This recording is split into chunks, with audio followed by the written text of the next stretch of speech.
Hola a todos, bienvenidos a un nuevo episodio de Legal Insight. Una vez más, vamos a hablar con Paula Arenzo. Paula es abogada especializada en tecnología y compliance, miembro de la Asociación Argentina de Ética y Compliance y socia de la firma Gándara, Arenzo y de las Carreras. ¿Cómo andas, Paula? ¿Bien? Bien, muy bien, Augusto. Bueno, muchas gracias por la nueva invitación. ¿Vos cómo andás? Bien, muy contentos de conversar contigo. Y parece que se abrió una caja de Pandora. ¿Cierto? Porque vamos a hablar con Así Paula es. del caso Pandora, que vi como que generó mucho ruido. Y entonces me parecía interesante desde la óptica de compliance hablar contigo. ¿Y por qué entonces no nos contás, Paula, haciendo una pincelada de qué pasó acá en Pandora? Dale, cómo no. Bueno, en este caso, como decías vos, Augusto, se abrió la caja de Pandora y no estamos hablando del famoso mito griego, pero hay un paralelismo bastante cierto desde mi punto de vista. Bueno, Pandora, no sé si ustedes están al tanto, es una famosa empresa que se dedica al rubro de las joyas de Dinamarca. Y esta última semana hubo todo un revuelo, principalmente acá a nivel LATAM, a partir del despido de 9 ejecutivos de muy alto rango y principalmente hizo mucho ruido acá en Argentina porque se despidió al gerente general para LATAM, que era un argentino.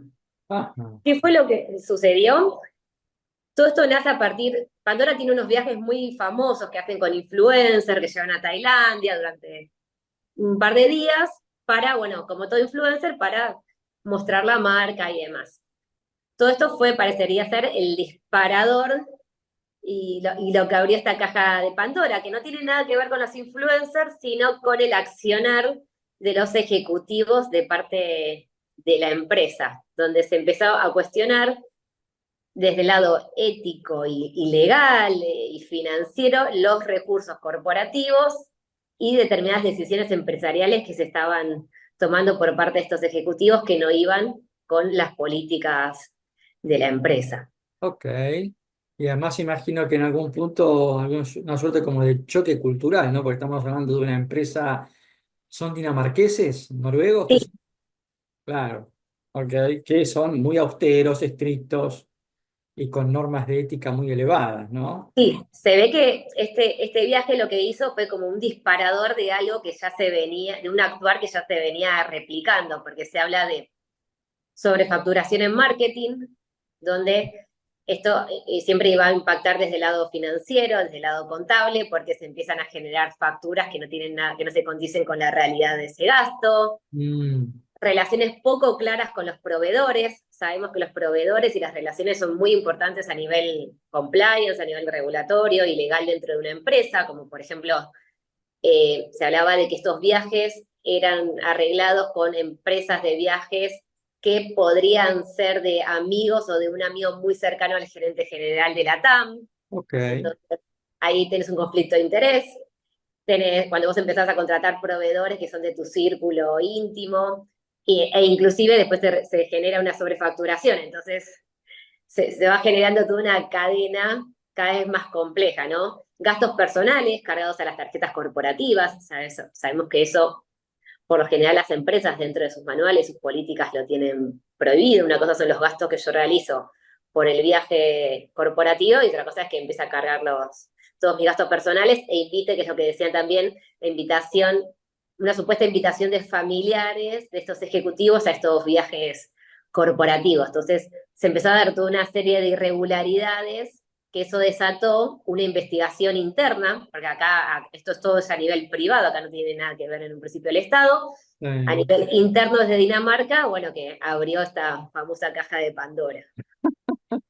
ok, y entonces en función de este caso, ¿no? Y en función también de tu expertise en compliance, contanos, no, porque esto que vos estás mencionando es práctica, no, a ver, es práctica habitual en las empresas, esto de, ¿no es cierto?, de eventos, consumos, etcétera, etcétera, ¿no? Entonces, cuando uno implementa un programa de compliance, ¿qué aspectos las empresas deberían tener en cuenta para justamente traquear, ¿no es cierto? O mitigar estos riesgos. Mira, principalmente cuando uno habla del compliance a nivel corporativo, tanto para pequeñas como muy grandes empresas, es que el programa sea aceptado a nivel, primero, altos directivos, que realmente vean el compliance como algo necesario, como un gran socio. Nosotros siempre decimos, el compliance es tu mejor socio comercial. El compliance no te viene a poner trabas, porque viste que muchas veces todo lo que es a nivel legal, tanto los abogados como los oficiales de compliance, que en su gran mayoría pueden ser abogados o contadores, lo ven como un gran obstáculo. Y no, al contrario, al momento de empezar a aplicar estos programas, primero tienen que ser aceptados y trabajados internamente y que realmente crean en eso de los altos directivos para que eso luego pueda ser llevado a los puestos medios y a los más juniors. Porque imagínate que si vos como alto directivo generás, soy compliance officer, generamos manuales, políticas, todo divino, pero vos, Augusto, sos el alto directivo y no lo aceptás, te parece toda una tontería, actúas contrario a todo lo que dice eso. Sí, ok, el manual dice eso, pero yo en la práctica hago esto, yo en la práctica utilizo la tarjeta corporativa, llevo a mi esposa a los viajes, pago todo. Entonces, el famoso, el tone at the top, que es lo que es, todos miramos hacia arriba, vemos el comportamiento de los demás de arriba, si ustedes no obran con el ejemplo, es muy difícil que después yo quiera implementar una política de compliance si realmente desde los más altos puestos no la cumplen. Es- Entonces, esto para mí es lo primero a pensar en eso, es integrarlo desde los altos directivos para que luego esa cultura organizacional pueda realmente estar en el ADN de la empresa, porque si no, no deja de ser un manual que nadie va a cumplir y que sabemos, no importa, total, nadie lo cumple, ¿viste? es, digamos, estás hablando un poco como de eh, incorporarlo a la cultura corporativa, ¿no? Sí, siempre se dice que el compliance es una gestión de riesgos y la mejor gestión de riesgos es la que se trabaja desde la transformación cultural de la Ah, organización.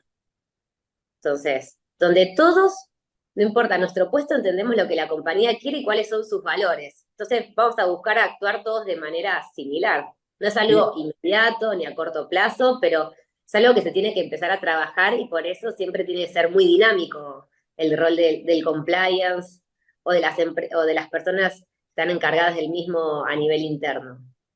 y hablando un poco de la cultura y del programa, ¿no? De compliance, contanos un poquito en tu mirada cuáles son los procesos o cuáles son las herramientas que las empresas tienen que implementar justamente para evitar estos escándalos, ¿no?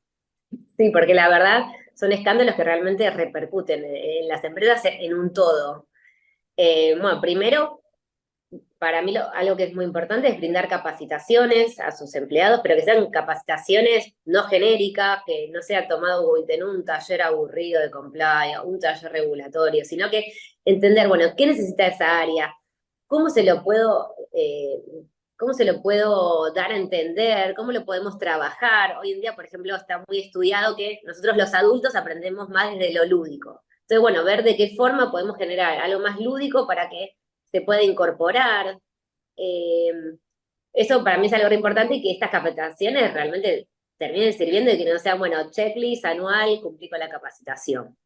Después, un compliance officer o quien ocupe ese puesto que sea activo, que camine la empresa, que camine las áreas, que entienda a ver qué es lo que está sucediendo, porque los negocios son dinámicos y así como son dinámicos, también los riesgos son dinámicos. Correcto. Entonces, ir, ir justamente siempre actualizando esos programas de compliance, esos manuales, para que vayan con el negocio y que no se quede en un único manual de un negocio que ya que fue cambiando, no sé, por ejemplo, hoy en Tal día con cual. la tecnología. Después, obviamente, siempre hay que hacer un mapeo de riesgos, identificar cuáles son las principales actividades y las áreas que están más susceptibles de generar conflictos, por ejemplo, conflictos de interés dentro de la empresa, y sí, realizar auditorías internas frecuentes sobre, por ejemplo, los gastos corporativos, los balances, etcétera. En tu experiencia, ¿no? ¿Cómo estás viendo en lo que es el mercado nuestro el hacer el compliance como ya algo necesario, pero me estoy refiriendo más como a las empresas, no a la filial de la empresa extranjera que bajan la cultura y todas Sí. las subsidiarias tienen que cumplir con el manual, ¿no? Sino digo, la empresa argentina, ¿no? ¿Estás viendo como que está viendo como un cambio en esa dirección? Creo que todavía falta realmente un cambio.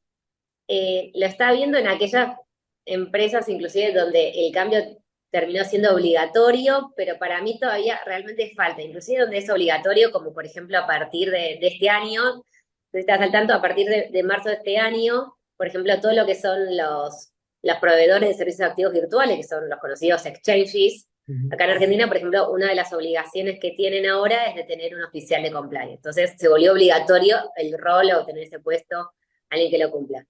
Sin embargo, por ejemplo, pese a eso, que son una empresa de tecnología, como más cancheras, más modernas, todavía siempre lo legal, lo regulatorio, como que para mí les cuesta internalizarlo y verlo como algo positivo. Eh, Ok. Muchas veces también pasa con otros tipos de empresas. Acá en Argentina, por ejemplo, hoy en día la gran mayoría de las empresas son pymes, entonces muchas veces también te lo dicen, bueno, desde el lado del presupuesto, pero a veces también se puede contar con una asesoría externa en compliance. Pero todavía yo creo que el cambio cultural cada vez se está, inclusive se está pidiendo cada vez más compliance officer. Vos si nos ingresás a LinkedIn, cada vez ves más empresas que lo están requiriendo y eso me parece súper positivo en estos últimos años, pero creo que todavía falta un poco más. Bien. A ver, perdón que justo te interrumpa. Muchas veces también las empresas lo empiezan a incorporar una vez que se queman con fuego. Obvio. Entonces, Eso, muchas veces lamentablemente es así. Muchas empiezan sí, a hacer programas más rigurosos a partir de una multa rigurosa. tal cual, tal Pero, cual. y después, bueno, entienden lo positivo. Pero bueno, es como todo, es un camino que hay que recorrer y que falta, pero que se está haciendo de a poco porque yo lo veo que cada vez las empresas más lo piden. Sí, el tema es que a veces al empresario le cuesta medir como, ¿no es cierto? Como Sí, el costo, le cuesta medir el costo de no hacerlo. Hasta que eso no lo logren cuantificar, ¿no es cierto? Dicen, bueno, pero ¿cuánto valor me agrega tener un programa de total. compliance? Como eso entonces no lo podemos medir, es como que al empresario le cuesta dar ese paso, ¿no? No Coincido. olvidemos el caso Volkswagen hace como 4, 5, 6 años, que también fue un escándalo, y sin embargo Volkswagen sigue funcionando, sigue andando. Totalmente, lo de Volkswagen fue terrible. Acá hubo un Exacto. par de leading case, pero uno de los Volkswagen fue terrible. Inclusive si lo quieren ver, los que estén escuchándonos, ahí en Netflix hay una serie que se llama Dirty Money, y si no me equivoco, el primer capítulo habla sobre el caso Volkswagen. Totalmente, lo vi. De hecho dijeron, bueno, antes que estar arreglando los vehículos, esperemos a ver los reclamos. Y para Exacto. ello como que pusieron eso en la balanza. Es así, es así. A ver, para cerrar, Paula, contanos del análisis del precedente Pandora, ¿qué enseñanzas podemos sacar?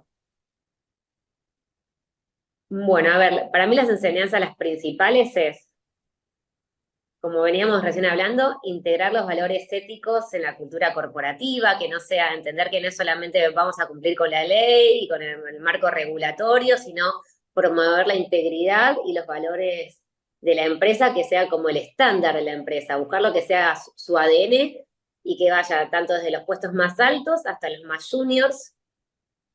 También eso implica fortalecer controles, porque lo que parecería ser que sucedió acá, por lo menos a nivel LATAM, del caso Pandora, que es un gran aprendizaje, fue que no hubo tantos controles o había mayor libertad, por ejemplo, en el uso de los bienes de la empresa. Eso es uno de los mayores fraudes que suele haber en las empresas, que es el uso de bienes de la empresa. Entonces, uno tiene, si los valores no están tan incorporados, la cultura organizacional a veces tan dispersa, bueno, empecemos a fortalecer los controles y generemos acciones correctivas en base a eso.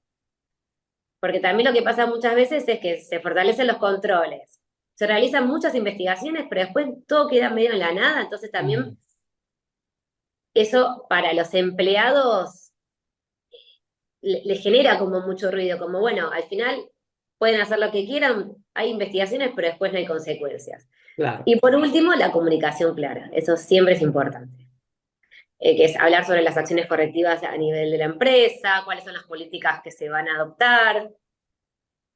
Pareciera ser entonces, para cerrar, es que no solo es suficiente incorporarlo como cultura de la compañía, lo cual es muy válido porque es como que permea en todas las capas de la compañía, sino que además esto es como una cosa continua. Es como que es un tema de Siempre. todos los días, que hay que, ¿no?, ponerlo en práctica, es un tema dinámico, no es estático, ¿es así? Totalmente, totalmente, y eso lo hablaba mucho. Yo hace poco terminé una certificación internacional de la Organización de Ética y Compliance y es lo que todos nuestros profesores decían. El compliance es dinámico y ustedes tienen que caminar la empresa, la tienen que conocer y no quedarse en la oficina que les vengan a preguntar, ¿puedo hacer esto? Tal cual. Bien. Hemos conversado una vez más con Paula Arenzo, abogada especializada en compliance, ya certificada, ¿no es cierto?, y en tecnología. Paula, gracias por tu tiempo, muy interesante el caso Pandora y bueno, quedan las puertas abiertas para otro Legal Insight. Igualmente, bueno, muchas gracias, Augusto, por estar interesado en este tema y estar siempre muy actualizado con todo. Así que un placer como siempre.